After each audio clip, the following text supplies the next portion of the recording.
लागल हियरबा हो पागल कवनो उठाली कदम सुनी न बोली जहर के गोली खाली न करी रहा खाली न करी रहा चोटे लागल हियरबा हो पागल कवनो उठाली कदम सुनी न बोली जहर के गोली खाली न करी रहा देहिया छुआ जहनी हमरो सजन जी सिंदूरे के बाकसा देहिया छुआ जहनी हमरो सजन जी सिंदूरे के बाकसा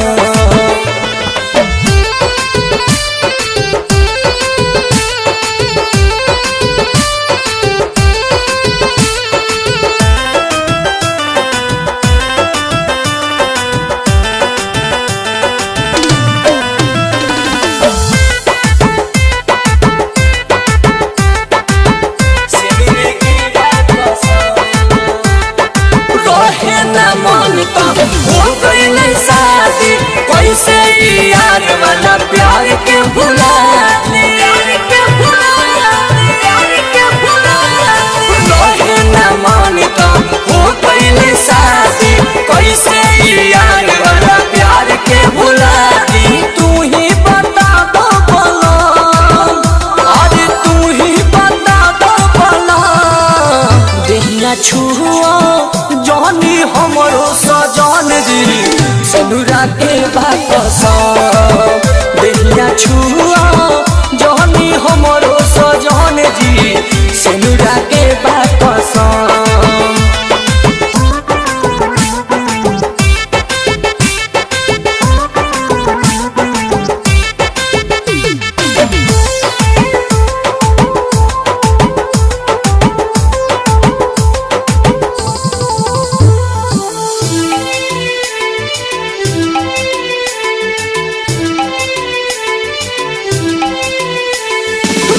मजबूरी राखो न दूरी देहिया में सरकल नहीं खे जरूरी